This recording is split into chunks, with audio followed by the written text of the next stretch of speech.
Hello, everybody, and welcome back to Florida Foodie. I'm your host, Candace Campos, along with our producer extraordinaire, Thomas Mates. And right now, all across the state of Florida, bars are not allowed to serve alcohol on premises unless they're also serving food. Now, that's going to be very important with our next guest. That rule is also affecting many craft breweries, forcing many into more of that to-go only business model. Now, because of that, the Florida Brewers Guild recently put out an open letter to the governor and the head of the Department of Business and Professional Regulation asking to change the rules for breweries. To tell us more about this issue and the problems it is causing for brewers, we are joined by Glenn Clausen, the owner of Ivanhoe Park Brewing and the treasurer for the Florida Brewers Guild. Good afternoon. Thank you so much for kind of sitting with us and talking with us, Glenn, because this is a real problem during this pandemic. Yeah, thanks for having me on here. I definitely want to spread the word, and hopefully the governor's office of DBPR will kind of hear our cry for help. All right, so first off, let's just talk about Ivanhoe Park Brewing and tell us about your brewery. What makes you guys different? What makes you guys the tastiest beer around? Yeah, so Ivanhoe Park Brewing's been around for about 2 years now. We kind of chose Ivanhoe Village as a good location because we felt there was a lot of community already built there. Most of the breweries in Florida, that's our goal, is to build community. We're trying to get out there and have residents come out and enjoy a pint, bring their dog, hang out on the patio, bring their family. We've done a lot of various days. We do family day every fourth Sunday. This is all pre-COVID, obviously. Of course. Dog day afternoon every second Sunday. We have yoga on the patio. So it's like we're working with a lot of other local business partners to kind of help promote them while also bringing people together to just enjoy a couple of beers. It's really, when it comes to breweries, I didn't really know this until I started going to them. It's completely different than bars. I know that you guys wrote a kind of that open letter to Ron DeSantis about how you guys shouldn't be put into the same category. So how are you different than bars? The biggest thing is, we're closed by 10 p.m. I know I'm in bed by 9, so I can't even count to figure out how bars operate anymore. I've got for that. But it's just, it has more of that community build feeling. It's younger professionals that are just coming out. We have flights of beer, so you can try 4 different samples of beer. And then from there, you can choose 1 or 2 that were your favorite and just kind of go through that lineup, hang out with friends, and then call it a day. A lot of people aren't coming to overconsume, and, we all are here to have fun, obviously, but most of the time it's kind of come here, hang out. It's just like a place that people can get together and then go home at the end of the day. So your open letter to the governor, could you break that down a little bit for us as far as what it says exactly and how this sort of came together as a push for you guys? Yeah, so the Florida Brewers Guild, we're pretty close connected with DBPR. We have our attorney. He actually can text with Halsey Bashirs to kind of get things done usually.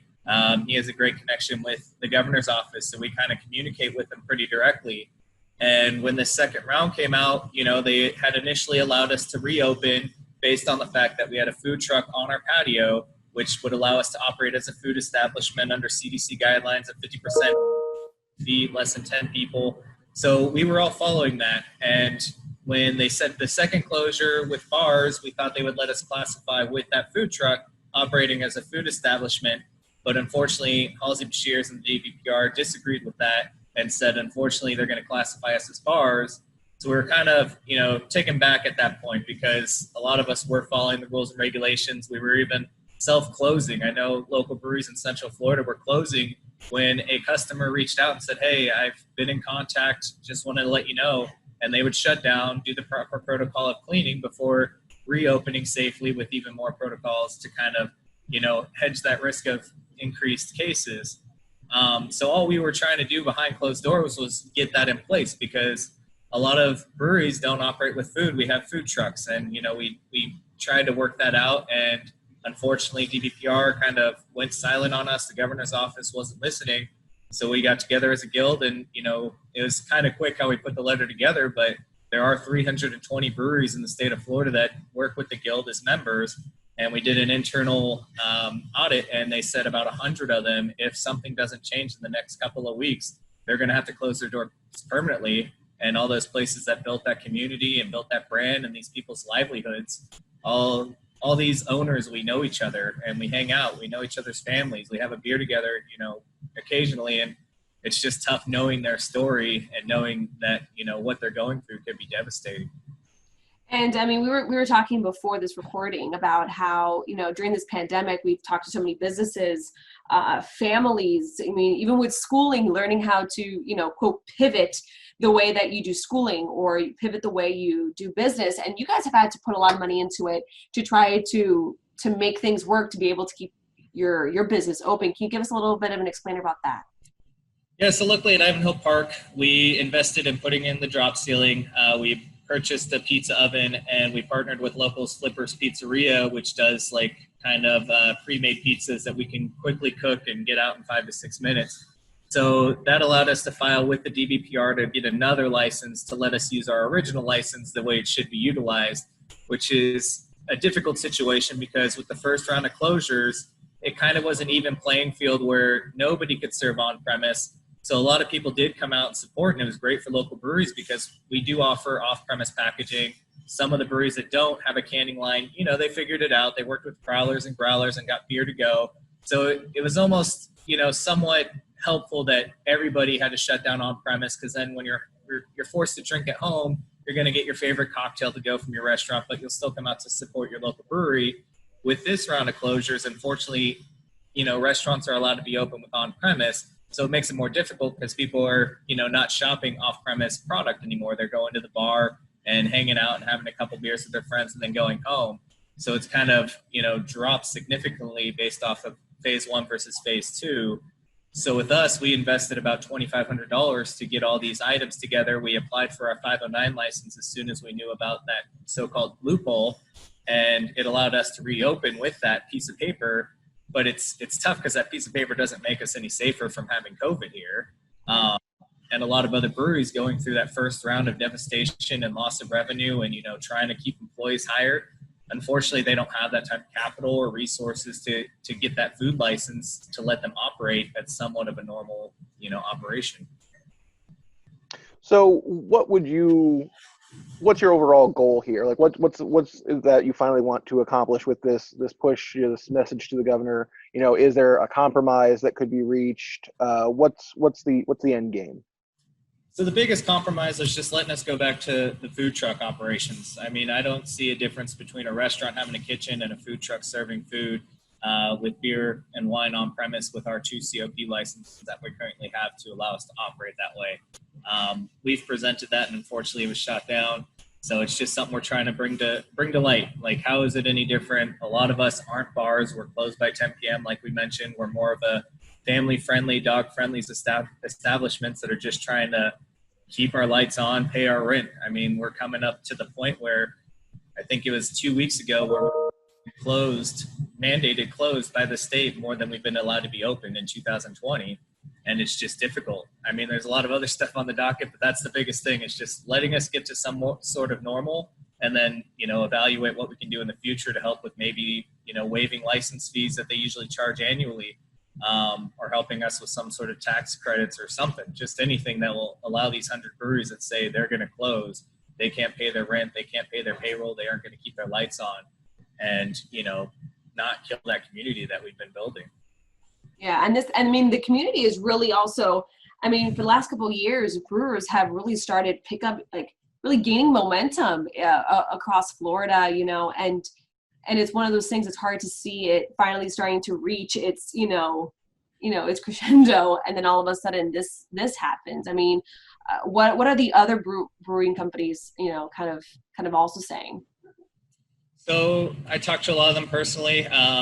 It's just tough. I mean, they're finally agreeing, like, fine, I'm going to go ahead and try to find this money to pay for this piece of paper that says I'm, protected from COVID-19. So it's slowly transitioning where we are getting that, because a lot of rumors are out there, but we're not hearing anything from DBPR or from mayor's office. We don't know. Like, we thought last Friday when we got the tweet at 5:01 p.m. from Bashir saying he's not going to change anything, we're all kind of put by that. It doesn't give us a timeline. It doesn't extend his 3 weeks that he's already shut us down. Like, if cases are still rising and we've been shut down for 3 weeks, like, how are we the problem? like give us more factual data that states we are the problem. And if we are, then yeah, we all want to be as safe as we can. We're not trying to, spread the virus or increase cases. It's not our end goal. Our end goal is to keep our businesses open. And I feel like every brewery that I've seen, we've all followed CDC guidelines, at least locally in Central Florida. I can only speak for that. But I think, it's tough because a lot of them are going to be impacted. And, that's just what we got to do, unfortunately.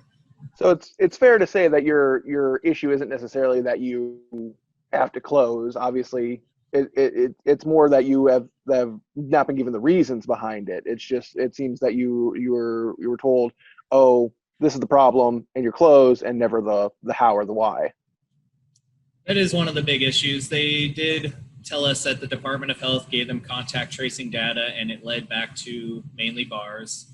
And unfortunately, since we are grouped under bars, it's just, I believe they could have found contact tracing going back to bars. It's something that 3 weeks later they could have reevaluated and said, you know what, we shouldn't have looped you into that. You've come to us saying, well, we're willing to close at 8 p.m. Like, at least give us something to try to capture some like lunchtime business, some dinner time business. We have food trucks, we're a regular food establishment. So, I mean, it's tough because they're not reevaluating the data. They're just tweeting at 5:01 p.m. that they're not going to change anything. Yeah, I mean, all they need to do is really, I mean, no offense here, but walk into a bar and walk into a brewery, and you can obviously, by just walking in the door and noticing that it's completely different atmosphere. It's a completely different environment, where, bars are much smaller. They're much more contained, seating is much closer. It's a lot more intimate, for reasons that they are a bar for those purposes. Where breweries, like you were saying, sometimes, I mean, I've gone to some breweries that the whole wall is a big window and it opens up and it turns almost like an outdoor patio. So it's just, I'm surprised to see that it's still being grouped under the same category as bars. I mean, that should be really frustrating to you guys. Yeah, and that's what we're hoping, once we get open and running, the guild's obviously going to redirect their efforts to try and figure out a way to classify us differently. I mean, the thing is, we have to pay a CMB license, which allows us to manufacture the beer. So we are technically manufacturing first, tasting room second with our 2 COP, but we can't exist without having both of them. I mean, the biggest thing is, we are in distribution. A lot of other breweries aren't in distribution, so they have to depend on the fact that they can brew their beer in the back and then sell it out front. So when you take away half of your business model, that's actually the one that's keeping you afloat, that's where it's going to be more difficult. Has there been any partnerships between some of the breweries that are out there, like with, since restaurants are allowed to be open and sell alcohol on premises so long as people are eating, has there been any sort of agreements between, just sort of, again, reaching out to those sort of community assets that you guys have built up over time, and like with an agreement to sell as you guys are bottling and canning?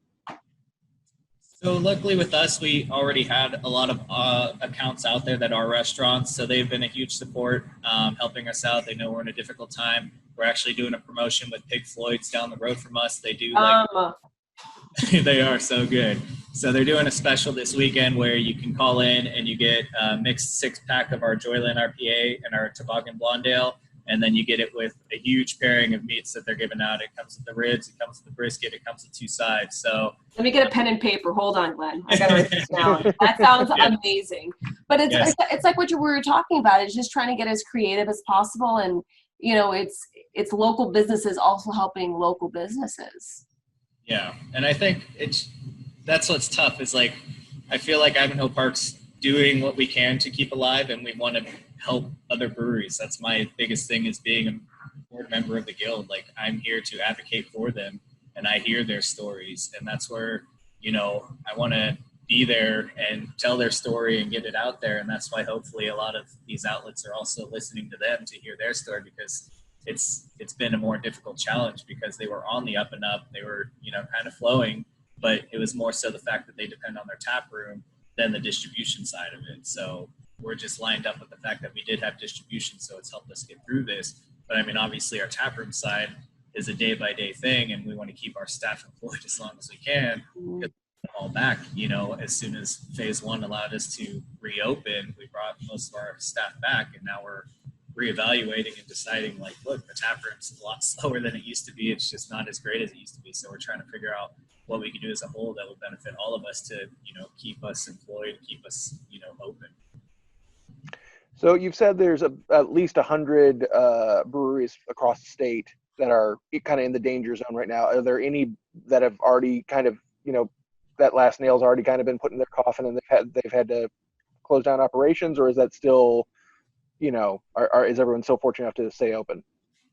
There are 2 in the state so far that have reported to us, and I mean the rest. I mean, we know it's probably going to happen if nothing changes. That's the unfortunate thing. We have the list, and we want to try to support them how we can so that they can keep running. But only 2 have like officially announced that they can't get through it.